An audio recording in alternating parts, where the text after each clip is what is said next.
strange mix that I suppose we, the public, impose upon our monarch. There he is grieving personally as a son along with his family, yet he's assuming this monumental role. I thought it was a fantastic speech he made last night. It must be so difficult to grieve your mother and have this heavy public responsibility both at the same time.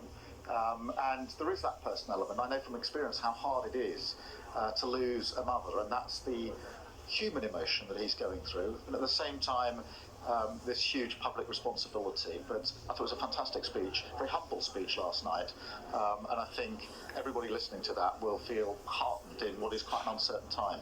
And on that family element of it, it was good to see the new Prince of Wales, Yes, William there, and the Queen Consort Camilla standing beside the throne as the King took his oath and made his statements, more or less a statement of intent. You could almost see the King taking strength from that, having comfort in there being there by his side. It was a real moment.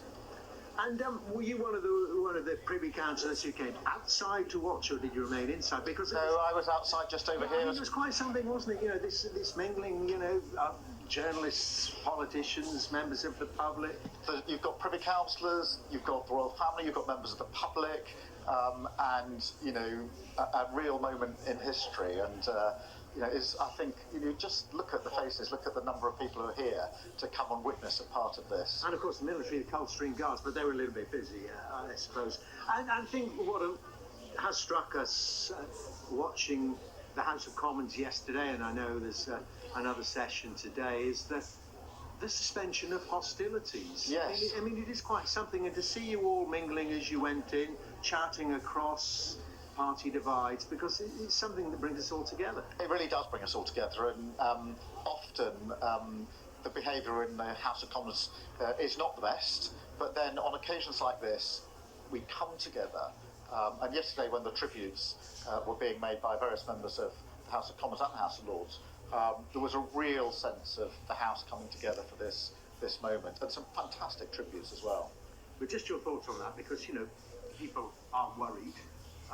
We've had a week like no other, in that we've had a change of our head of state and a change of our Prime Minister. We really are in this moment of transition, at a moment of deep, particularly economic danger.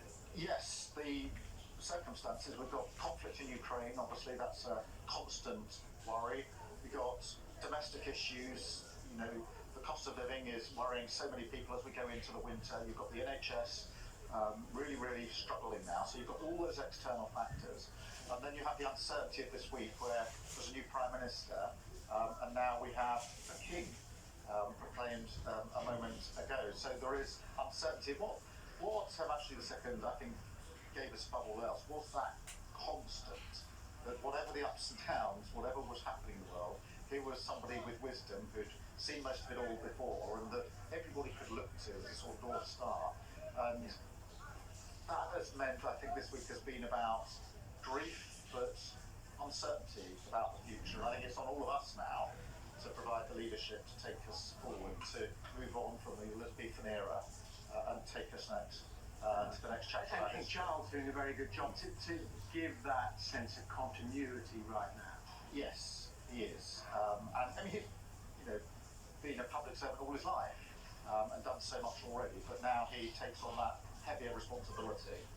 And Sir Keir, do you know when you have your first meeting? Have you had your first meeting? No, I'm going to have it this afternoon at 3 o'clock, so I'm very much looking forward to that. So a busy day for you as well, and in the Commons as well. I'm about to get to the Commons and get re-sworn in with a new oath to the King, and then later on this afternoon I will have an audience with His Majesty. Sir Keir Starmer, thank you very much indeed for joining us on this historic day. Quite something for us all. Thank you.